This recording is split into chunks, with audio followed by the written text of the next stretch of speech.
നല്ല ശക്തമായ മഴ ഇടയ്ക്കിടെ പെയ്തുകൊണ്ടിരിക്കുകയാണ്. ഈ ആഴ്ച കേരളത്തിൻ്റെ വ്യത്യസ്തമായ ചിലയിടങ്ങളിലൂടെ യാത്ര ചെയ്യാൻ കഴിഞ്ഞപ്പോൾ പലയിടങ്ങളിലും ശക്തമായ പനിയാണ്. പല ആളുകളും, നമ്മുടെ സുഹൃത്തുക്കൾ തന്നെ പലരും ശക്തമായ പനി ബാധിച്ച് ഹോസ്പിറ്റലുകളിലും വീടുകളിലും കഴിയുകയാണ്. പകർച്ചവ്യാധികൾ പലയിടങ്ങളിലും മഴ നിമിത്തം പടർന്നു പിടിക്കുകയാണ്.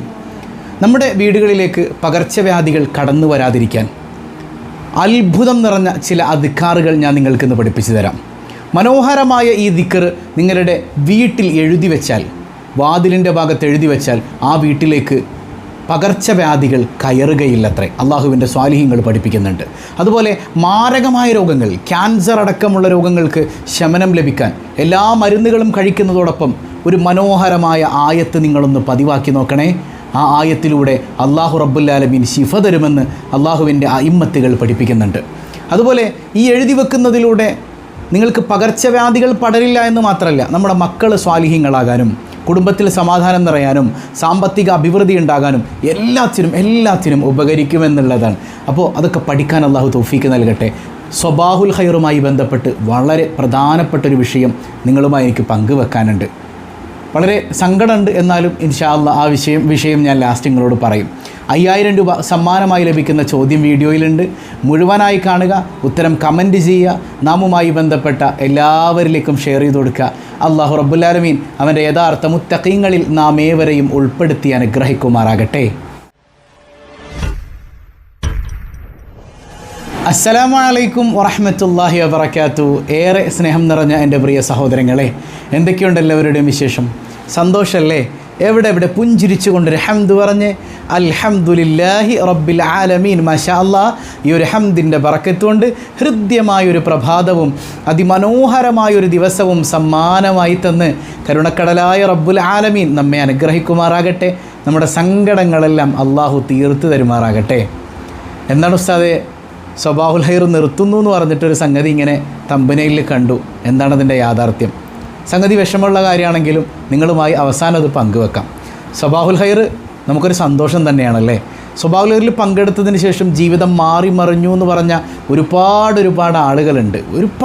അൽഹംദുലില്ലാ. നമ്മുടെ എല്ലാവരുടെയും ഇൻക്ലൂഡിങ് മീ, ഞാനടക്കം എൻ്റെയും ലൈഫിൽ ഈ സ്വബാഹുൽ ഖൈർ തുടങ്ങിയതിന് ശേഷം ഒരുപാട് മാറ്റം. ഈ ഹംദ് പറഞ്ഞും പറയിപ്പിച്ചും നമ്മുടെ ലൈഫ് അങ്ങ് സ്റ്റാർട്ട് ചെയ്യുമ്പോഴേ അള്ളാഹുവിൻ്റെ പ്രത്യേകമായൊരു കാവൽ. എത്ര അപകടങ്ങളിൽ നിന്ന് ഇങ്ങനെ നമ്മളിങ്ങനെ പൂ എടുത്ത് മാറ്റുന്ന ലാഘവത്തിൽ പടച്ചറപ്പ് എന്നെ എടുത്ത് മാറ്റിയിട്ടുണ്ട്. നിരന്തരം ഒരുപാട് അപകടങ്ങളായിരുന്നു. ഒരു കൊല്ലം ഇങ്ങനെ നിരന്തരം അൽഹംദുലില്ലാ. ഞാനിങ്ങനെ ഓർത്ത് അൽഹംദുലില്ലാ പറയാൻ അള്ളാഹു ഇങ്ങനെ എടുത്തു മാറ്റിയിട്ടുണ്ട് തന്നെ. ഞാനത് മനസ്സിലാക്കുന്നത് ഈ ഹംദ് പറഞ്ഞിറങ്ങാൻ കഴിഞ്ഞതിൻ്റെ, നിങ്ങളോടൊപ്പം ഇരുന്ന് ദുആ ചെയ്യാൻ കഴിഞ്ഞതിൻ്റെയൊക്കെ വലിയൊരു തൗഫീക്കാണ്. അപ്പോൾ ഈ സ്വബാഹുൽ ഖൈർ പൂട്ടിക്കാനായിട്ട് ഒരുപാട് ആളുകൾ കിണഞ്ഞ് പരിശ്രമിക്കുന്നുണ്ട്. സംഗതി നമുക്കെല്ലാം അൽഹംദുലില്ലാ ആണല്ലോ. പൂട്ടിയാലും അൽഹംദുലില്ലാ, തുറന്നാലും അൽഹംദുലില്ലാ, അല്ലേ? എല്ലാം ഖൈറാണ്. അപ്പോൾ നമ്മൾ അങ്ങനെ അങ്ങോട്ട് പൂട്ടിക്കൊടുക്കാൻ പറ്റുമോ? അല്ലേ? സ്വബാഹുൽ ഖൈർ നിലനിൽക്കണ്ടേ? വേണോ വേണ്ട? എന്താ നിങ്ങളുടെ അഭിപ്രായം? വേണമെന്നോ വേണ്ടെന്നാണ്? എന്താണ് അഭിപ്രായം? അൽഹംദുലില്ലാ. സംഗതി ആലോചിക്കുമ്പോൾ ഒരു സങ്കടമൊക്കെ വരുന്നുണ്ട്. എന്നാലും അൽഹംദുലില്ലാ സ്വബാഹുൽ ഖൈർ നിലനിൽക്കണം. അപ്പോൾ നമ്മുടെ ഈ ചാനൽ പൂട്ടിക്കാനായിട്ട് ഒരുപാട് മുത്തുമണികൾ, വഹാബിയൻസ് ഉണ്ട്, പിന്നെ സുന്നി എന്നുള്ള പേരിൽ നടക്കുന്ന പല ആളുകളുണ്ട്. നമ്മൾ പല ആളുകളെയും വിമർശിച്ച് വീഡിയോ ചെയ്തിട്ടുണ്ട്. തെറ്റ് കണ്ടാൽ വിമർശിക്കും. അത് ഇനി നിങ്ങൾ എന്തെല്ലാം പൂട്ടിക്കെട്ടിയാലും, എൻ്റെ കഴുത്തിൽ കത്തി വെച്ചിട്ട് ഇതിങ്ങനെ അറുത്താലും നെവർ മൈൻഡ്, എൻ്റെ റബ്ബിന് വേണ്ടി ഷഹീദാകാനും ഞാൻ തയ്യാറാണ്. അപ്പോൾ അതുകൊണ്ട് തന്നെ വിമർശനങ്ങളൊക്കെ ഉണ്ടാവും. നിങ്ങൾ ചാനൽ പൂട്ടിക്കാൻ നോക്കിയതുകൊണ്ട് ഇതൊക്കെ നിർത്തിപ്പോകുമെന്ന് വിചാരിച്ചാൽ നടക്കേണ്ട കാര്യമില്ല. അപ്പോൾ ഇൻഷാ അല്ലാഹ് നമ്മുടെ സ്വബാഹുൽ ഖൈർ നമ്മളിന്ന് റസാ വ്ളോഗ്സിൽ നിർത്തുകയാണ്. എന്നിട്ടോടുകൂടെ സ്വബാഹുൽ ഖൈർ നമുക്ക് നിർത്താൻ പറ്റില്ല. റസാ വ്ളോഗ്സിൽ നമ്മൾ സ്വബാഹുൽ ഖൈർ നിർത്തുകയാണ്. ഇവിടെ ചിരിച്ചോണ്ടല്ലോ അൽഹംദുലില്ലാ പറഞ്ഞ്. ചിരി വരട്ടെ, നമുക്ക് എപ്പോഴും ചിരിയാണ് വേണ്ടത്, അല്ലേ? എല്ലാത്തിലും ഹൈറുണ്ടാവും. നാളെ മുതൽ നമ്മുടെ ഇംദാദീസ് വ്ളോഗ് അല്ലാഹു റബ്ബുൽ ആലമീൻ നമുക്ക് ആ ചാനൽ തുടങ്ങാനുള്ളൊരു തൗഫീഖ് തന്നില്ലേ, അൽഹംദുലില്ലാ. അപ്പോൾ നാളെ മുതൽ നമ്മുടെ ഇംദാദീസ് വ്ളോഗിലായിരിക്കും സ്വബാഹുൽ ഖൈർ ഉണ്ടാവുക. ആ ഇംദാദീസ് വ്ളോഗിൻ്റെ ലിങ്ക് ഞാൻ താഴെ കൊടുത്തിട്ടുണ്ട്. അപ്പോൾ സ്വബാഹുൽ ഖൈർ പങ്കെടുക്കുന്ന എല്ലാ ആളുകളും ആ ലിങ്കിൽ കയറിയിട്ട് ആ ചാനൽ സബ്സ്ക്രൈബ് ചെയ്യാൻ മറക്കരുത്. കാരണം നിങ്ങൾ സബ്സ്ക്രൈബ് ചെയ്ത് ആ ബെല്ലൈക്കൺ ഇനേബിൾ ചെയ്തിട്ടാലേ നിങ്ങൾക്കതിൻ്റെ നോട്ടിഫിക്കേഷൻ വരികയുള്ളൂ. അപ്പോൾ എല്ലാ ആളുകളും ഇംദാദീസ് വ്ളോഗിൽ കയറി ഒന്ന് സബ്സ്ക്രൈബ് ചെയ്തിട്ടേക്കണം. അപ്പോൾ നാളെ മുതൽ ഈ ചാനലിൽ സ്വബാഹുൽ ഖൈർ ഉണ്ടാവില്ല, അത് ഇംദാദീസ് വ്ളോഗിലായിരിക്കും. പിന്നെ നമ്മുടെ വൈകുന്നേരം രാത്രി നടക്കുന്ന മജ്ലിസ് അത് ഈ ചാനലിൽ തന്നെ തുടരും. അപ്പോൾ ഇതിലും അതിലുമായിട്ട് നമ്മൾ മനോഹരാക്കണം. സ്വബാഹുൽ ഖൈർ അവിടെ ആയിരിക്കും കേട്ടോ. എല്ലാവരും അപ്പോൾ അതിൽ പങ്കെടുക്കുക. അപ്പോൾ ഏതായാലും അല്ലാഹു റബ്ബുൽ ആലമീൻ നമുക്ക് ഇത്രയും നാളിത് ഈ ചാനലിൽ പങ്കെടുക്കാൻ അവസരം തന്നു. ഇനി അതിലാകട്ടെ അല്ലേ, അള്ളാഹു വലിയവനല്ലേ, എല്ലാം ഖൈറിനല്ലേ. നമ്മൾ ഹംദ് പറയാൻ ഇറങ്ങി തിരിച്ചിട്ടുണ്ടെങ്കിൽ അള്ളാഹു അത് നമുക്ക് വഴിയൊരുക്കി തരും അല്ലേ. മൻ ജാഹദു ഫീന, നമ്മുടെ മാർഗ്ഗത്തിൽ നിങ്ങൾ പരിശ്രമിച്ചാൽ ലനഹദി അന്നഹും സുബുലന, നമ്മളിലേക്കുള്ള വഴി പടച്ചോൻ തുറന്നു തരും എന്നാണ്. അള്ളാഹുവിലേക്കുള്ള വഴി തുറക്കണം. അള്ളാഹു അതിന് തൗഫീക്ക് നൽകി അനുഗ്രഹിക്കുമാറാകട്ടെ. പിന്നെ നമ്മൾ പറഞ്ഞു വന്ന വിഷയം, പനിയുണ്ടോ? എൻ്റെ ഈ ശബ്ദം കേൾക്കണ പല ആളുകൾക്ക് നല്ല പനിയുണ്ടെന്ന് തോന്നുന്നുണ്ട്. പനിയുണ്ടോ? പനിയും പകർച്ചവ്യാധിയൊക്കെ പലയിടങ്ങളിലുണ്ട്. ഞാൻ പറഞ്ഞില്ല, ഇപ്പോൾ ഈ ആഴ്ച ഒരുപാട് സ്ഥലങ്ങളിൽ യാത്ര ചെയ്തു. പല സ്ഥലങ്ങളിലും നമ്മുടെ സുഹൃത്തുക്കളടക്കം ഒരുപാട് പേർക്ക് പനിയുണ്ട്. കളമശ്ശേരി ഭാഗത്ത് നല്ല പനിയുള്ള ഏരിയകളുണ്ട്. മഞ്ഞപ്പിത്തം ബാധിച്ചൊരു ഏരിയ തന്നെ ഹോസ്പിറ്റലിലാണ് ഇപ്പോൾ അല്ലേ. നിരന്തരം മഞ്ഞപ്പനിയും അതുപോലെ തന്നെ മഞ്ഞപ്പിത്തവും ഒരുപാട് പ്രശ്നങ്ങളും ഇല്ലേ. മഞ്ഞപ്പിത്തം ബാധിച്ചും അതുപോലെ ഡെങ്കു ബാധിച്ചും ഒരുപാട് പ്രശ്നങ്ങളാണ് പലയിടങ്ങളിലും. അള്ളാഹു എല്ലാവർക്കും സൗഖ്യം നൽകുമാറാകട്ടെ. ഇതിന് ഭൗതികമായ ഒരുപാട് കാരണങ്ങളുണ്ടാകാം, ഉണ്ട്, യാഥാർത്ഥ്യമാണ് അല്ലേ. അപ്പോൾ ഹെൽത്തിൽ നിന്ന് കിട്ടുന്ന ഇൻസ്ട്രക്ഷൻസ് എല്ലാവരും പാലിക്കുക. നല്ല ശുദ്ധമായ വെള്ളം കുടിക്കുക, അതുപോലെ തിളപ്പിച്ചാറിയ വെള്ളം കുടിക്കുക, അതുപോലെ നല്ല വൃത്തിയുള്ള ഭക്ഷണം കഴിക്കുക. ഹോട്ടലിൽ എപ്പോഴും നിരന്തരം കഴിക്കരുത്. ഇത് പറയുന്ന എനിക്കത് പാലിക്കാൻ പറ്റുമെന്നുള്ളതാണ്. കൂടുതലും യാത്രയിലായതുകൊണ്ട് പലപ്പോഴും ഹോട്ടൽ ഫുഡാണ്. എന്നാലും അൽഹംദുലില്ലാ നമുക്ക് വേറെ ഓപ്ഷനില്ല. ഈ നിരന്തരം യാത്ര. ഇന്നിപ്പോൾ നിങ്ങളുടെ മുമ്പിൽ ഞാൻ ഇരിക്കുന്നത് ഏതാണ്ട് 800 ചില്ലാനം കിലോമീറ്റർ ഡ്രൈവ് ചെയ്ത് വന്നിട്ട് ഇരിക്കണത്. അൽഹംദുലില്ലാ, മാഷാ അല്ലാഹ് അല്ലാഹു ആഫിയത്ത് തരട്ടെ. നിങ്ങൾ ദ്വാരക്കണം. അത്ര നല്ല ക്ഷീണം എന്ന് പറഞ്ഞാൽ ഭയങ്കര ക്ഷീണമുണ്ട് അൽഹംദുലില്ലാ. എന്നാലും നിങ്ങളോട് സംവദിക്കാതെ, സ്വഭാവ ലഹീർ നടത്താതെ, സ്വഭാവ ലഹീറിൽ പങ്കെടുക്കാതെ ഒരിക്കലും നമുക്ക് ഇരിക്കാൻ പറ്റില്ല. അള്ളാഹു നിലനിർത്താൻ തൗഫീക്ക് നൽകട്ടെ. അപ്പോൾ ഹോട്ടൽ ഫുഡ് ഒരു പതിവായി മാറിയിട്ടുണ്ട്. വീട്ടിലുള്ളപ്പോഴേ വീട്ടിലെ ഫുഡ് കഴിക്കാൻ പറ്റുള്ളൂ. വീട്ടിലെ നിരന്തരം കഴിക്കാൻ ആഗ്രഹമുണ്ട്, പക്ഷേ അങ്ങനെ ഇരിക്കാനും നമുക്ക് പറ്റാത്ത അവസ്ഥയാണല്ലോ. അള്ളാഹു അവൻ്റെ ദീനിന് വേണ്ടി ഓടാനുള്ള തൗഫീക്ക് എന്നല്ലോ. അൽഹംദുലില്ലാ, അള്ളാഹു നിലനിർത്തുമാറാകട്ടെ. അപ്പോൾ പകർച്ചവ്യാധികൾ പടർന്നു പിടിക്കുന്നതിന് ആത്മീയമായ ചില കാര്യങ്ങളുണ്ട്. നിങ്ങൾ ചിന്തിച്ചു നോക്കിയേ, ഒരു സമയത്ത് വെള്ളപ്പൊക്കം, പിന്നെ കോവിഡ്, പിന്നെ മറ്റു പല പകർച്ചവ്യാധികൾ, വീണ്ടും കോവിഡ്, ഇങ്ങനെ നിരന്തരം ഓരോ പ്രശ്നങ്ങളാണ്. ഹബീബായ സയ്യിദുന റസൂലുള്ളാഹി സ്വല്ലല്ലാഹു അലൈഹി വസല്ലം തങ്ങൾ പറയുന്നുണ്ട്, 5 കാര്യങ്ങൾ ഹലാലായാലേ നിരന്തരം നിങ്ങൾക്ക് പ്രശ്നമായിരിക്കും, നിങ്ങൾക്കിങ്ങനെ അദാബ് വന്നുകൊണ്ടിരിക്കും. നിരന്തരം പകർച്ചവ്യാധിയും പ്രശ്നങ്ങളും ഒക്കെ ആയിട്ട് ഉമ്മത്തിൽ ഇങ്ങനെ ഡെങ്ങേറാണ്, ആകെ പ്രശ്നങ്ങളായിരിക്കും. ആ 5 കാര്യങ്ങൾ ആദ്യം പറഞ്ഞിട്ട് നമുക്ക് അതിനുള്ള മരുന്ന് ഞാൻ പറഞ്ഞുതരാം. കിടിലം മരുന്നുണ്ട്, വീട്ടിലേക്ക് പകർച്ചവ്യാധി കയറൂല. അല്ലാഹു തൗഫീഖ് ചെയ്യട്ടെ. പ്രത്യേകിച്ച് പരിശുദ്ധമായ മുഹറം, ഈ മുഹറം മാസത്തിൽ അത് ചെയ്ത് നോക്കുമ്പോൾ ഒരു ഇരട്ടി മധുരം പോലെയാണ് അല്ലേ. അല്ലാഹു തൗഫീഖ് ചെയ്യട്ടെ. അപ്പോൾ ഒന്നാമത്തത് മുത്തുനബി തങ്ങൾ പറയേണ്ട ഒരു കാരണം, വൈദശരിബൽ ഖംർ, കള്ളുകൂടി ജനറലൈസ് ചെയ്യപ്പെട്ടാൽ, കള്ളുകൂടി അധികമായാൽ എന്നല്ല, കള്ളുകൂടി എന്നതൊരു വിഷയമല്ലാതായി മാറിയാൽ. ഇപ്പോൾ ഒരു ലഹരി കേസിൽ ഒരാളെ പിടിച്ചു കഴിഞ്ഞാൽ നമ്മൾ ആദ്യം ചോദിക്കുന്നത് എന്താ ലഹരി? അവൻ കുടിച്ചതാണ്, കുഴപ്പമില്ല, അവൻ MDMA ആണെങ്കിലേ പ്രശ്നമുള്ളൂ കേട്ടോ. അപ്പോൾ കള്ളുകൂടി ജനറലൈസ് ചെയ്യപ്പെട്ടു അല്ലേ. ഇന്നെല്ലാ തെറ്റുകളെയും വളരെ നിസ്സാരമായി കാണുന്നൊരു കാലഘട്ടമാണ്. പണ്ടത്തെ കാലത്ത് നിങ്ങൾ ചിന്തിച്ച് നോക്കിയേ, നമുക്ക് കല്യാണ വീട്ടിൽ പോയാൽ ക്യാമറ എടുക്കാൻ തന്നെ പേടിയാണ്. ഉസ്താദ്മാരെന്ത് വിചാരിക്കും? അത് ക്യാമറയുടെ പ്രശ്നമല്ല, പണ്ട് ആണും പെണ്ണും ഒരുമിച്ചിരുന്നുള്ള ക്യാമറ എടുപ്പ് അതൊക്കെ ആയിട്ട് പല ജീവിതം വരെ തകർന്ന സംഭവങ്ങളുണ്ട്. പഴയ ആളുകളോട് ചോദിച്ചാൽ അറിയാം, പല പ്രശ്നങ്ങളൊക്കെ അവിടെ ഉണ്ടായിട്ടുണ്ട്. അപ്പോൾ ഇന്നെന്താ സംഭവിക്കണേ? ഇന്ന് ഡാൻസും പാട്ടും ഒന്നും ഇല്ലാതെ ഒരു കല്യാണം നടന്നാൽ, ഹലാലായ രീതിയിലൊരു കല്യാണം നടന്നാൽ വല്യമ്മമാർ ചോദിക്കും, ഡാഡി പുള്ളേ കല്യാണമായിട്ടില്ലേ, മയ്യത്തും കട്ടിൽ എടുത്തു വെച്ചേക്കണ പോലെ മരിച്ച വീട്ടിലിരിക്കണ ഫീലാണ്, ഡാൻസ് കളിക്കൂ പുള്ളേ എന്ന് വല്യമ്മ പറയും അല്ലേ. അപ്പോൾ തെറ്റല്ലാതായി മാറുന്നൊരു കാര്യം, നിരന്തരം വെള്ളോടിയൊന്നൊരു വിഷയമല്ല, കള്ളുകൂടി ഒരു വിഷയമല്ല. അപ്പോൾ ലഹരി ഒരു വിഷയമല്ലാതായി മാറുന്നൊരു കാലഘട്ടം വന്നാൽ ഹബീബ് സല്ലല്ലാഹു അലൈഹി വസല്ലം തങ്ങൾ പറയാൻ, ഇങ്ങനെ നിരന്തരം അദാബ് ഇറങ്ങിക്കൊണ്ടിരിക്കും. മാത്രമല്ല ഒരു കാലം വരും നിങ്ങൾക്ക് മിണ്ടാൻ പറ്റില്ല, മിണ്ടിയാൽ നിങ്ങളായിരിക്കും കുറ്റക്കാർ അല്ലേ. ഇല്ലേ, ഇപ്പോൾ കല്യാണ വീട്ടിൽ നടക്കുന്ന പേക്കൂത്ത്, നിങ്ങളിപ്പോൾ വലിയ കാര്യത്തിന് പോയി പറയണം എനിക്ക് അത് ചെയ്യല്ലേ എന്ന് പറഞ്ഞാൽ, ഒന്ന് പോയേ നമ്മളിപ്പോൾ ഇതെവിടെ നടക്കാത്തത്, നീ ഇത് ഏത് ലോകത്താണ് ഇല്ലേ. നമ്മൾ ആലിമീങ്ങൾ എന്തെങ്കിലുമൊക്കെ ഉപദേശിക്കുന്ന സമയത്ത്, മൊയ്ലിയാർ ഏത് നൂറ്റാണ്ടിലാണ് അല്ലേ, അവിടെ കുറേ ദീനി കുട്ടന്മാർ വരും ആലിമീങ്ങളെ ചീത്ത പറയാൻ. അപ്പോൾ ആലിമീങ്ങൾ കുറ്റക്കാരാണ്, തെറ്റിനെ നമ്മൾ പറഞ്ഞു കൊടുത്താൽ അള്ളാഹു ബോധം തരട്ടെ. അപ്പം അങ്ങനെ ഒരു കാലഘട്ടം വന്നാൽ ആ കാലമല്ലേ ഇത്, നിരന്തരം പ്രശ്നങ്ങളാണ് അല്ലേ.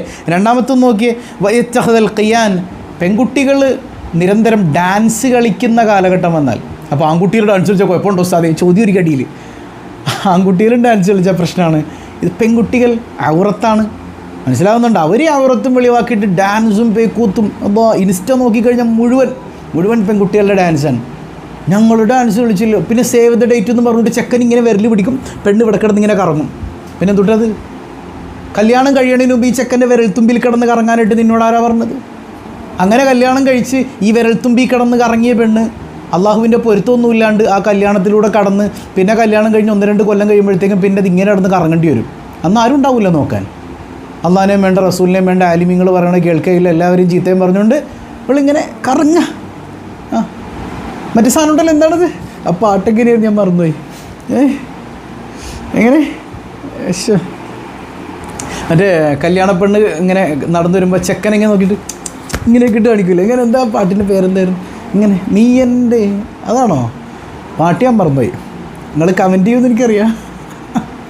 എന്നാൽ ആലോചിച്ച് നോക്കി. അപ്പം അങ്ങനെ ഒരു കാലഘട്ടം വന്നാൽ, ഇതൊക്കെ എൻ്റെ മുത്തുനബി 1500 കൊല്ലം മുമ്പ് പറഞ്ഞു തന്നപ്പോൾ അന്ന് അങ്ങനെ ഉണ്ടായില്ല. ഇന്നത് നമ്മൾ കാണാം. നിരന്തരം നിങ്ങൾ പരീക്ഷിക്കപ്പെടുമെന്ന് മുഹമ്മദ് മുസ്തഫ സല്ലല്ലാഹു അലൈഹി വസല്ലം. മൂന്നാമത്തെ ഒരു കാര്യം വളരെ ഞെട്ടിക്കുന്നതാണ്. ആണിന് ആണും പെണ്ണിന് പെണ്ണും മതിയാകുന്നൊരു കാലഘട്ടം വരും. ഒരു മാസമായിട്ടില്ല, ഒരു സഹോദരൻ, അദ്ദേഹം കോളേജിൽ എന്നെ കാണാൻ വന്നിരുന്നു. അതായത് എൻ്റെ സ്റ്റുഡൻറ്റിൻ്റെ എന്താണ് അവൻ്റെ എന്തോ പറയും തമിഴിൽ, ഒരു തമിഴ്നാട്ടുകാരനായ കുട്ടിയാണ്. എന്താ അവരുടെ അപ്പാടെ സകലയോ അങ്ങനെ എന്തോ ഒരു സംഭവം. അവൻ്റെ കുടുംബക്കാരനാണ്, അവൻ്റെ മാമനോ അച്ഛനോ ആരാണ്ടൊക്കെയാണ്. പുള്ളി വന്നിട്ട് സങ്കടം പറയുന്നത്, പുള്ളിയുടെ മകന് പെൺകുട്ടിയെ വിവാഹം കഴിക്കണ്ട, അവൻ ആണിനോടാണ് താല്പര്യം എന്നാണ് പറയുന്നത്. മഅദല്ലാ, എത്ര ഗൗരവപരമായ തെറ്റാണത്. ഇല്ല, അങ്ങനെ വല്ല സൈക്കോളജിക്കൽ പ്രോബ്ലംസ് ഉണ്ടെങ്കിൽ അത് ചികിത്സിച്ച് മാറ്റണം എന്നല്ലാതെ എനിക്ക് തോന്നുന്നതിനെയൊക്കെ പ്രാപിക്കാൻ നടക്കുന്നത് ഏറ്റവും വലിയ വൃത്തികെട്ട സ്വഭാവമല്ലേ. അപ്പോൾ ആണിന് ആണും പെണ്ണിന് പെണ്ണും മതിയാകുന്ന കാലഘട്ടം വന്നാൽ നിങ്ങൾ അദാബിനെ പ്രതീക്ഷിക്കണമെന്ന് മുഹമ്മദുർ റസൂലുള്ളാഹി സ്വല്ലല്ലാഹു അലൈഹി വസല്ലം. അടുത്തത് വളരെ ഇമ്പോർട്ടൻ്റ് ആണ്. ദയ്യൂസ് വന്നാൽ ആരാ ദയ്യൂസ്? നമ്മൾ മുമ്പ് പറഞ്ഞിട്ടുണ്ട്, അല്ലദീ ലാ യുബാലി മൻ ദഖല അലാ അഹ്ലി. സ്വന്തം ഭാര്യ, അതായത് ഇവൻ വീട്ടിലേക്ക് കയറി ചെല്ലുമ്പോൾ സ്വന്തം ഭാര്യയുടെ കിടപ്പറയിൽ ഏതെങ്കിലും ഒരുത്തനുണ്ടെങ്കിൽ ഇവൻ മിണ്ടാതെ ഇങ്ങനെ നിൽക്കുന്ന ഒരുത്തനാണെങ്കിൽ അവൻ ദയ്യൂസ്. അങ്ങനെ ഒരുത്തൻ വരുന്ന നബി അങ്ങനെയൊക്കെ വരുമോയെന്ന് സ്വഹാബത്ത് ചോദിക്കണേ. അപ്പോൾ അവൻക്കറിയില്ലല്ലോ, അന്ന് അങ്ങനെയൊന്നും ചിന്തിക്കണില്ലല്ലോ. ഇത്ര മോശം മനുഷ്യർ വരുമെന്ന് അവർ ചിന്തിച്ചിട്ടുണ്ടാവില്ല. എന്നാൽ എൻ്റെ മുത്തുനബിക്കറിയാം, അവിടെ നിന്ന് ഇതൊക്കെ കാണുന്നുണ്ട് അല്ലേ. അപ്പോൾ അതിൻ്റെ വിശദീകരണത്തിൽ ഇമാമിങ്ങൾ പറയുന്നുണ്ട്, സ്വന്തം ഭാര്യയെ ഒരു കാഴ്ചപ്പണ്ടാരം പോലെ ഒരുക്കി നാട്ടുകാരെ കാണിക്കണവൻ ദയ്യൂസാണ്. ഇന്നത്തെ യൂട്യൂബ് ചാനലിൽ എന്താ നടക്കണത്? ഇൻസ്റ്റഗ്രാമിലാകട്ടെ യൂട്യൂബിലാകട്ടെ സ്വന്തം ഭാര്യയെ കൊണ്ടുവന്ന് അഴിഞ്ഞാടുക, അവളുടെ ശരീരവും അംഗലാവണ്യവും കാണിക്കുക, അവളുടെ കൊഞ്ചലും കുഴയലും കാണിക്കുക, എന്നിട്ട് പൈസ ഉണ്ടാക്കുക, അത് തിന്നുക. നാണം കെട്ട ഇടപാട്. നാണല്ലേ മനുഷ്യന്മാരെ. ദയ്യൂസായിട്ട് ഈ ഉമ്മത്തിന് ശാപം മേടിച്ചു കൊടുത്തിട്ട് ഏത് സമാധാനമാണ് നീ ആഗ്രഹിക്കുന്നത്? ആ സമാധാനം നിനക്ക് കിട്ടുമോ? കിട്ടുമോ? മാത്രമല്ല എന്തോരം കണ്ണേറ് മേടിച്ചു കൂട്ടുന്ന ജീവിതത്തിൽ വല്ല സമാധാനം ഉണ്ടാവോ? ഞാൻ നിങ്ങളോട് പറഞ്ഞോന്നറിയില്ല, ഒരു 4-5 മാസമായിട്ടുണ്ടാവും.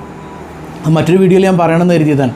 കേരളത്തിലെ വളരെ ഫേമസ് വ്ളോഗേഴ്സ് എന്നെ വിളിക്കുകയാണ്. ആരാന്ന് ഞാൻ പറയില്ല, വളരെ ഫേമസ് ആയ മുസ്ലിം വ്ളോഗർമാരാണ്, ചെറുപ്പക്കാരാണ്. ഗൾഫിൽ നിന്ന് പോലെ ഒരു വീഡിയോ ഇടുന്നുണ്ട്. ഞാൻ എനിക്കൊരു ദിവസം വീഡിയോ അയച്ചു തന്നു. അപ്പോൾ സാറ് ഇതൊന്ന് കാണണം, അപ്പോൾ ഞങ്ങൾക്ക് ഒരു കൗൺസിലിംഗ് വേണം. ഞാൻ നോക്കുമ്പോഴത്തേക്കും ഭയങ്കര ഹാപ്പിയിൽ 2 കപ്പിൾസ് ഭയങ്കര അടിപൊളിയായിട്ട് മഫ്തൊക്കെ ഇങ്ങനെ റോൾ ചെയ്തൊക്കെ കാണിച്ചിട്ട് ഭയങ്കര സെറ്റപ്പൊക്കെ ഉള്ളൊരു വീഡിയോ ആണ് എനിക്ക് അയച്ചു തന്നത്. അപ്പോൾ ഞാനാണെങ്കിൽ ഇത് കാണൂല, എൻ്റെ പൊന്നുമോനെ എനിക്ക് എന്തിനത് അയച്ചു തന്നത്, എൻ്റെ ഭാര്യയല്ലേ, ഞങ്ങൾ ഒരുമിച്ചുള്ള വീഡിയോ ആണ് സാർ, ഒന്ന് കാണാൻ വേണ്ടിയിട്ട്. ഞങ്ങളുടെ വ്ളോഗ്, ഞങ്ങളിങ്ങനെ വ്ളോഗേഴ്സാണ്, അതായത് ഇത്ര മില്യൺ സബ്സ്ക്രൈബേഴ്സ് ഞങ്ങൾക്ക് ഉണ്ട് എന്നൊക്കെ പറഞ്ഞിട്ട് ഭയങ്കര അഭിപ്രായം പറയാണ്. ഓക്കെ, എന്താ പ്രശ്നം എന്താണ്? ഞങ്ങൾക്കൊരു കൗൺസിലിംഗ് വേണം, നേരിട്ട് കാണാൻ പറ്റും. ഞാൻ പറഞ്ഞു, ഇന്ന 2 ദിവസം കോയമ്പത്തൂരുണ്ടാവും, വന്നോളൂ. കോയമ്പത്തൂരാണ് നല്ലത്. കേരളത്തിൽ പലപ്പോഴും ഞങ്ങൾ അറിയാൻ സാധ്യതയുണ്ട്, കോയമ്പത്തൂർക്ക് വരാം. കോയമ്പത്തൂർ വന്നു. രണ്ടുപേരും മുമ്പിലിരുന്നിട്ട് കരയാണ്, വൈഫ് കരയാണ്, എനിക്ക് ജീവിതം മടുത്തു എന്നാണ് പറയണേ. അപ്പോൾ ചോദിച്ചു, നിങ്ങളപ്പോൾ രാവിലെ എനിക്ക് അയച്ചു തന്ന വ്ളോഗ് അത് തലേ ദിവസം നിങ്ങൾ ഇട്ടതാണല്ലോ, അങ്ങനെ ജീവിതം മടുത്ത ഒരാളുടെ ഒരു ഇത്. അതിപ്പോൾ ഞങ്ങളുടെ പ്രൊഫഷനാണ്. ഏത്? സ്വന്തം ഭാര്യയുടെ കൊഞ്ചലും കുഴയലും. അവളിങ്ങനെ മഫ്ത റോൾ ചെയ്തിട്ട് ഇതിങ്ങനെ വേണം മഫ്ത റോൾ ചെയ്യാൻ.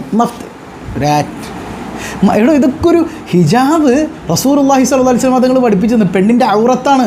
അതെങ്ങനെ അവളിങ്ങനെ മുടിയൊക്കെ മാറ്റിയിട്ട് ഇങ്ങനെയാണ് കേട്ടോ നമ്മൾ മഫ്ത ഇടുന്നത്, ഇങ്ങനെ മഫ്ത ഇട്ടത് ഇങ്ങനെ കെട്ടണം കേട്ടോ, ഇവിടെ ഇങ്ങനെ പൊക്കി നിർത്തണം കേട്ടോ. എന്താ ഹിജാബ് മാത്രം കാണിച്ചു കൊടുത്തത്? വേറെ എന്തെങ്കിലും ഡ്രസ്സ് ധരിക്കണം കാണിച്ചു കൊടുക്കായിരുന്നില്ല? എന്താ ഹിജാബിൽ നിർത്തി കളഞ്ഞത്? മോശമായിപ്പോയി. എന്തൂട്ടെ പറയണ അവിടെയൊക്കെ അല്ലേ. ഞാനൊന്നും നല്ല ഒരു സംഗതി, ഒരു സൈക്കോളജിസ്റ്റ് എന്ന് എനിക്ക് പറയാൻ പാടില്ല, പക്ഷേ ഞാൻ തലക്കെട്ടും കെട്ടിയിരിക്കുന്നതുകൊണ്ട് നല്ല വഴക്കാൻ പറഞ്ഞു, ഒക്കെ കേട്ടിരുന്നു. അപ്പോൾ അവരുടെ പ്രശ്നങ്ങൾ സംഗതി ഭയങ്കര രൂക്ഷമാണ്. ഏതായാലും ഡിവോഴ്സിൻ്റെ വക്കീലെത്തിയിട്ടുണ്ട്. അപ്പോൾ അവരോട് ഞാൻ പറഞ്ഞിരുന്നു, ഞാൻ ഈ വിഷയം മറ്റേ ചാനലിൽ പറയോട്ട് വന്നു. അപ്പോൾ എന്നോട് പറയരുത്, അതുകൊണ്ടാണ് ഞങ്ങൾ ഉസ്താദിനെ വിശ്വസിച്ചെത്തിയതെന്ന് പറഞ്ഞു. നിങ്ങളുടെ പേരൊന്നും ഞാൻ പറയൂല. എന്നാൽ കുഴപ്പമില്ല, എന്നാൽ കുഴപ്പമില്ല, അവരുടെ സമ്മതം ഉള്ളതുകൊണ്ടാണ് നിങ്ങളോട് പറഞ്ഞത്, പേരൊന്നും പറഞ്ഞിട്ടില്ല. അപ്പോൾ സംഗതി വളരെ ഡേഞ്ചർ സോണിലെത്തി, കാര്യങ്ങൾ ഡിവോഴ്സിൻ്റെ വക്കിലെത്തി, അത്ര ഗൗരവമുള്ളൊരു വിഷയമായി മാറിയത്. പക്ഷേ പുറത്ത് കാണുന്ന ആൾക്കാർ എന്താണല്ലേ. ഞാൻ ചോദിച്ചു എപ്പോഴേ പ്രശ്നം തുടങ്ങിയത് എപ്പോഴാണ്? ഞാൻ ചോദിച്ചു നിങ്ങൾ ഈ വ്ളോഗ് ഇടാൻ തുടങ്ങിയതിന് ശേഷമാണോ ഇടുന്നതിന് മുമ്പാണോ? ഇടാൻ തുടങ്ങിയതിന് ശേഷമാണ്. അങ്ങനെ വരുള്ളൂ. ഒരു ബറക്കത്തില്ലാത്ത ജീവിതം അല്ലേ. അപ്പോൾ സ്വന്തം ഭാര്യ ഒരു കാഴ്ചപ്പണ്ടാരം പോലെ ഒരുക്കി നിർത്തുന്നവൻ, അങ്ങനെയുള്ളൊരുത്തൻ ദയ്യൂത്ത് ഉണ്ടായാൽ ഖിയാമത്ത് അതിൻ്റെ പ്രശ്നങ്ങളുണ്ടാവും, അദാബുകൾ ഇറങ്ങും, പകർച്ചവ്യാധികൾ വരും. ഒക്കെ എൻ്റെ ഹബീബ് സല്ലല്ലാഹു അലൈഹി വസല്ലം തങ്ങൾ പഠിപ്പിച്ചിട്ടുണ്ട്. അപ്പോൾ അങ്ങനെയൊക്കെ ഒരു കാലഘട്ടമാണ് ഇതെന്ന് പറയാൻ. നിരന്തരം ഇങ്ങനെ ഓരോരോ പകർച്ചവ്യാധികളും പ്രയാസങ്ങളൊക്കെ വന്നുകൊണ്ടിരിക്കുകയാണ്. അപ്പോൾ ഭൗതികമായ കാര്യങ്ങൾ, ഹെൽത്തിൽ നിന്ന് കിട്ടുന്ന റിപ്പോർട്ടുകളും കാര്യങ്ങളൊക്കെ അതേപോലെ തന്നെ നമ്മൾ അനുസരിക്കുക. വീട്ടിൽ കെട്ടിക്കിടക്കുന്ന വെള്ളങ്ങളുണ്ടെങ്കിൽ ക്ലീൻ ചെയ്യുക, കൊതുകുകൾ മുട്ടയിടുന്നൊരവസ്ഥ ഉണ്ടാകാതിരിക്കുക. ഇതിൻ്റെയൊക്കെ ഒപ്പം ആത്മീയമായ ചില വശങ്ങളെ കൂടെ നമ്മൾ ശ്രദ്ധിക്കേണ്ടതുണ്ട്. ഇപ്പോൾ ഹബീബ് സല്ലല്ലാഹു അലൈഹി വസല്ലം തങ്ങൾ പറയുന്നുണ്ട്, ചില രാത്രികളിൽ അള്ളാഹുവിൽ നിന്ന് വബ ഇറങ്ങും, പകർച്ചവ്യാധികളൊക്കെ ഇറങ്ങും. ബിസ്മി ചൊല്ലി മൂടി വെക്കാത്ത എല്ലാ പാത്രങ്ങളിലേക്കും വബ ഇറങ്ങും എന്നാണ്. ഇപ്പോൾ നമ്മുടെ വീട്ടിൽ പാത്രങ്ങളൊക്കെ മൂടി വെക്കുമ്പോൾ, ഫ്രിഡ്ജ് അടച്ചു വെക്കുമ്പോൾ ബിസ്മി അല്ലേ അടക്കുന്ന എത്ര പേരുണ്ട്? അതിൻ്റെ അകത്ത് ഇരിക്കുന്നത് മുഴുവൻ പാത്രങ്ങളല്ലേ, ഭക്ഷ്യവസ്തുക്കളല്ലേ. ഈ വബ ഇറങ്ങുന്നത് ആ പാത്രങ്ങളിലേക്കാണെങ്കിലോ എത്ര പേർക്ക് ഫുഡ് പോയിസൺ ഉണ്ടായിട്ടുണ്ട് ഫ്രിഡ്ജിലെ ഭക്ഷണം എടുത്ത് കഴിച്ചിട്ട്. ബിസ്മി ചൊല്ലി ഒന്ന് മൂടി നോക്കിയേ. അപ്പോൾ ബിസ്മി ചൊല്ലി മൂടി വെക്കാത്ത എല്ലാ പാത്രങ്ങളിലേക്കും വബ ഇറങ്ങുമെന്ന് സയ്യിദുനാ റസൂലുള്ളാഹി സ്വല്ലല്ലാഹു അലൈഹി വസല്ലം. ഇമാമുന സുയൂത്തി റളിയല്ലാഹു അൻഹു പഠിപ്പിച്ചിരുന്ന മനോഹരമായൊരു ദുആ ഉണ്ട്. പരിശുദ്ധ ഖുർആനിലെ സൂറത്ത് യാസീനിൽ നമ്മൾ ഓതാറില്ലേ, സലാമുൻ ഖൗലൻ മിർ റബ്ബിർ റഹീം. എല്ലാ ദിവസവും 180 തവണ, 180 തവണ, ഏത് സമയത്താണെങ്കിലും 180 തവണ സലാമുൻ ഖൗലൻ മിർ റബ്ബിർ റഹീം എന്ന് ചൊല്ലുന്ന ഒരാൾക്ക് പകർച്ചവ്യാധിയിൽ നിന്ന് അള്ളാഹു രക്ഷ കൊടുക്കും. അപ്പോൾ പകർച്ചവ്യാധി ബാധിച്ച ആരെങ്കിലും, പനി ബാധിച്ചവരുണ്ടെങ്കിൽ ഇത് ചൊല്ലിക്കോ. ഇനി ഈ ദുആഇൻ്റെ ഒരു പ്രത്യേകത മുത്തുനബി പഠിപ്പിക്കുന്നുണ്ട്, ഉള്ളതും മാറും വരാനിരിക്കുന്നതും മാറും. അപ്പോൾ നിങ്ങളൊരു രോഗിയാണെങ്കിൽ ആ രോഗവും മാറും. ഇനി ആ ദുആ കൊണ്ട് അങ്ങനെ ഒരു രോഗം വരാതിരിക്കാനുള്ള തൗഫീഖ് തരും. അപ്പോൾ ഒരു പകർച്ചവ്യാധി വരാതിരിക്കാനും ഈ സലാമുൻ ഖൗലൻ മിർ റബ്ബിർ റഹീം, പ്രത്യേകിച്ച് മുഹറത്തിൽ ആദ്യ പത്തും കൂടെ അല്ലേ, ധാരാളം ചൊല്ലുക. ഇനി നമ്മൾ പറഞ്ഞൊരു വിഷയം, മഹാനായ ഇമാം ശിഹാബുദ്ദീനുൽ ബുൽഖൈനി റഹിമഹുല്ല രേഖപ്പെടുത്തി വെക്കുന്നുണ്ട്. വലിയ മഹാനല്ലേ, മഹാനായ ഷെയ്ഖുൽ ഇസ്ലാമാണ് അവിടുന്ന്, ശിഹാബുദ്ദീനുൽ ബുൽഖൈനി റഹിമഹുല്ല. അവിടുന്ന് പഠിപ്പിച്ചു തരുന്നുണ്ട്, നിങ്ങളുടെ വീട്ടിൽ എവിടെയെങ്കിലും ഹയ്യുൻ സ്വമദുൻ ബാഖി വലഹു കനഫുൻ വാഖി, ഹയ്യുൻ സ്വമദുൻ ബാഖി വലഹു കനഫുൻ വാഖി.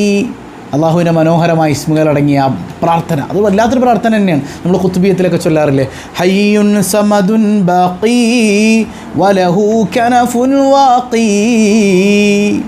ആ ദിക്ർ ഒരു ചെറിയ വെള്ള പേപ്പറിൽ ബിസ്മില്ലി എഴുതിയിട്ട് നിങ്ങളുടെ വാതിലിൻ്റെ പിറകിലോ വീട്ടിൽ നിന്ന് കയറി വരുന്ന ഭാഗത്ത് എവിടെയെങ്കിലും ഒട്ടിച്ചു വെച്ചാൽ ഒരു പകർച്ചവ്യാധിയും ആ വീട് കടന്നകത്തേക്ക് വരില്ല, നിങ്ങൾക്ക് സുരക്ഷിതത്വം ലഭിക്കും. അള്ളാഹുവിൻ്റെ ഔലിയാക്കളിൽപ്പെട്ട മഹാനായ ഇമാം ശിഹാബുദ്ദീനുൽ ബുൽഖൈനി റഹിമഹുല്ല രേഖപ്പെടുത്തി വെച്ച കാര്യമാണ്.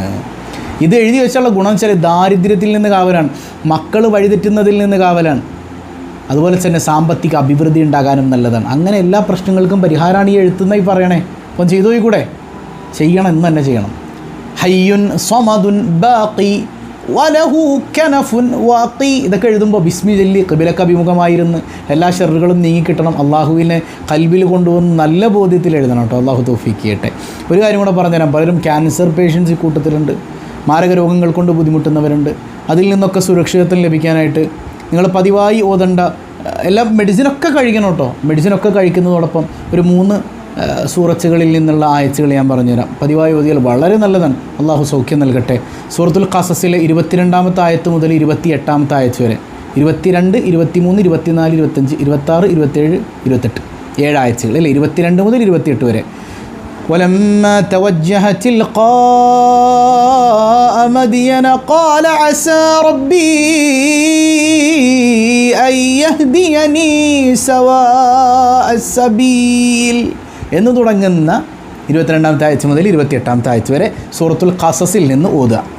അതോടൊപ്പം സൂറത്തുൽ ഫത്ഹിലെ 29-ാമത്തെ ആയത്ത് മുഹമ്മദുർ റസൂലുള്ളാഹ് എന്ന് തുടങ്ങുന്ന ആ ആയത്തും, അതുപോലെ അലം നശ്റഹ് സൂറത്തുൽ ഖസസ് 22-28, അതുപോലെ തന്നെ സൂറത്തുൽ ഫത്ഹ് 29, അതുപോലെ അലം നശ്റഹ് സൂറത്ത്.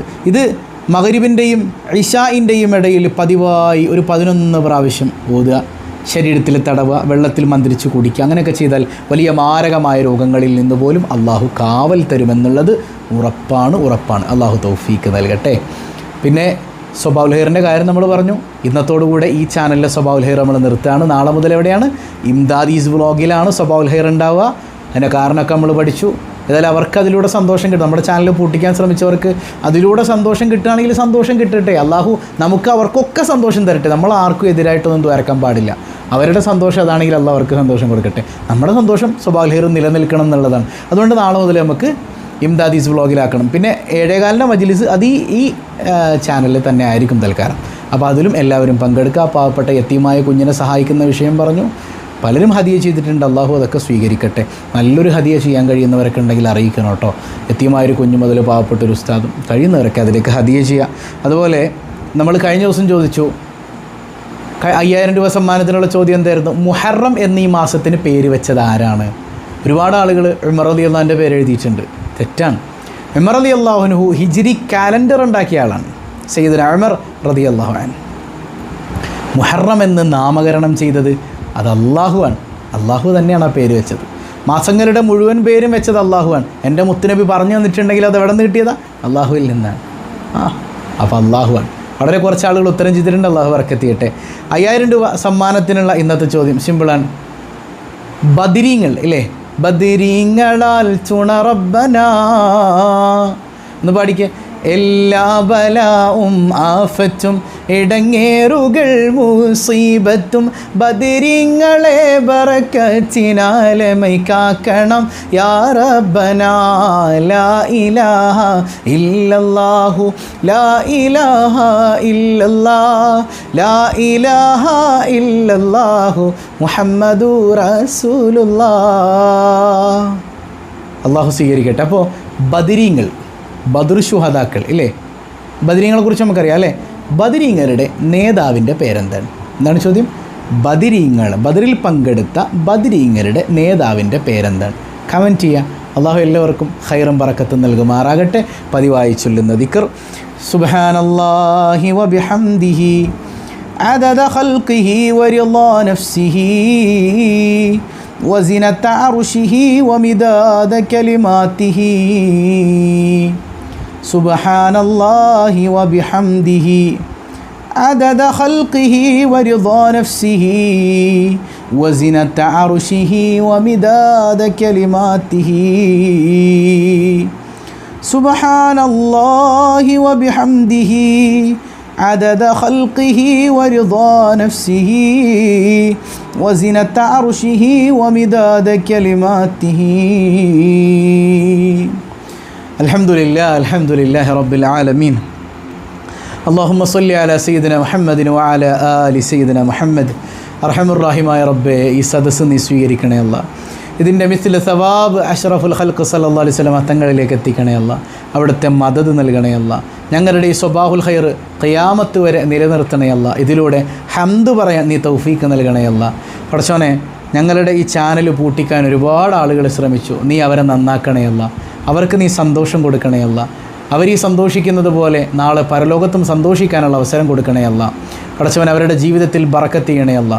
അവരുടെ തൊഴിലിൽ ബറക്കത്ത് ചെയ്യണേ അല്ലാ. ഞങ്ങളുടെ ഈ ചാനൽ പൂട്ടിക്കാൻ ശ്രമിച്ച എല്ലാവർക്കും നീ ഖൈർ നൽകണേ അല്ലാ. പടച്ചവനെ, ഞങ്ങൾക്കും നീ സന്തോഷം തരണേ അല്ലാ. ഈ സ്വബാവുൽ ഖൈറിലൂടെ ഒരുപാട് ആളുകൾക്ക് ഹിദായത്ത് ലഭിച്ചു. ഒരുപാട് ആളുകൾ ഹംദിലൂടെ മനസ്സമാധാനമുള്ളവരായി മാറി നിന്നിലേക്ക് അടുത്തു. അൽഹംദുലില്ലാ. അങ്ങനെ ഒരുപാട് സന്തോഷിക്കാൻ ഞങ്ങൾക്ക് തൗഫീക്ക് നൽകണേ അല്ലാ. ഞങ്ങളുടെ മക്കളെ നന്നാക്കണേ അല്ലാ. ഗർഭിണികൾക്ക് സുഖപ്രസവം കൊടുക്കണേ അല്ലാ. മക്കളില്ലാത്തവർക്ക് സ്വാലിഹീങ്ങളായ സന്താനങ്ങളെ കൊടുക്കണേ അല്ലാ. ഞങ്ങളുടെ ഹിദായത്ത് നീ നിലനിർത്തണേ അല്ലാ. ഈ ഹംദിലൂടെ ഞങ്ങൾ പഠിച്ച പാഠങ്ങൾ ജീവിതത്തിൽ അന്വർത്ഥമാക്കാൻ തൗഫീക്ക് നൽകണേ റബ്ബന. അർഹമുർ-റഹീമായ കരുണക്കടലായ നാഥ, പടച്ചവനെ, ഞങ്ങൾ പാവങ്ങളാണ്. ഞങ്ങളുടെ ഖൽബ് നന്നാക്കണേ അല്ലാ. പടച്ചവനെ, ഞങ്ങളുടെ കടബാധ്യതകൾ ഏറ്റെടുക്കണേ അല്ലാ. തൊഴിലുകളിൽ ബറക്കത്ത് ചെയ്യണേ അല്ലാ. യാ റബ്ബന, സിഹറുകൾ കണ്ണേറുകൾ ബാത്തിലാക്കണേ അല്ലാ. മദീന കാണാതെ മരിപ്പിക്കല്ലേ അല്ലാ. ഞങ്ങളിൽ നിന്ന് മൺമറഞ്ഞ മാതാപിതാക്കൾ, ബന്ധുമിത്രാദികൾ, ഇണകൾ, സന്താനങ്ങൾ, സഹോദരങ്ങൾ പലരും ഖബറിലാണ്. എല്ലാവർക്കും മഗ്ഫിറത്ത് കൊടുക്കണേ അല്ലാ. പടച്ചവനെ, ഞങ്ങളെ നീ പെട്ടെന്ന് വിളിക്കല്ലേ അല്ലാ. ഞങ്ങൾക്ക് ആഫിയത്തുള്ള ദീർഘായുസ്സ് നിൻ്റെ ത്വാഅത്തിൽ നൽകണേ അല്ലാ. ഞങ്ങളെയും ഞങ്ങളിൽ നിന്ന് വിട പറഞ്ഞവരെയും ഹബീബായ സയ്യിദുനാ റസൂലുള്ളാഹി സ്വല്ലല്ലാഹു അലൈഹി വസല്ലം തങ്ങളോടൊപ്പം നിൻ്റെ ജന്നാത്തുൻ നഈമിൽ ഒരുമിപ്പിക്കണേ അല്ലാ, നീ കബൂൽ ചെയ്യണേ അല്ലാ. ബിഹഖി സ്വല്ലല്ലാഹു അലാ മുഹമ്മദ് സ്വല്ലല്ലാഹു അലൈഹി വസല്ലം, സ്വല്ലല്ലാഹു അലാ മുഹമ്മദ് സ്വല്ലല്ലാഹു അലൈഹി വസല്ലം, അല്ലാഹുമ്മ സ്വല്ലി അലാ മുഹമ്മദ് യാ റബ്ബി സ്വല്ലി അലൈഹി വസല്ലം. ഒരു കാര്യം പറയാനുണ്ട്. നമ്മുടെ റൈഹാൻ എന്ന് പറയുന്ന നമ്മുടെ ഒരു കോഴ്സിനെ കുറിച്ച് പറഞ്ഞിരുന്നു, ഹദീസ് ക്ലാസ് അല്ലേ. ഒരു 3 മാസത്തെ കോഴ്സാണ് നമ്മൾ പറഞ്ഞത് ഇൻഷാ അല്ലാഹ്. അപ്പോൾ അതിൻ്റെ കാര്യങ്ങളൊക്കെ ഉടനെ നമ്മുടെ ഈ ആശുറ കഴിയുന്നതോടുകൂടി നമുക്ക് ക്ലാസ് തുടങ്ങണം. അള്ളാഹു അതിന് തൗഫീഖ് ചെയ്യട്ടെ. അതുപോലെ അടുത്ത ആഴ്ച നമ്മുടെ ഫിസുമോളുടെ കുട്ടികൾക്കായുള്ള ചാനലും കൂടെ വരുന്നുണ്ട്. അപ്പോൾ കുഞ്ഞു മക്കൾക്ക് ഇൽമു പഠിക്കാൻ അവസരം, നമുക്കും പഠിക്കാനുള്ള അവസരങ്ങളുണ്ട് കേട്ടോ. അള്ളാഹു തൗഫീഖ് ചെയ്യട്ടെ. വസ്സലാമു അലൈക്കും വറഹ്മത്തുള്ളാഹി വബറകാതുഹു.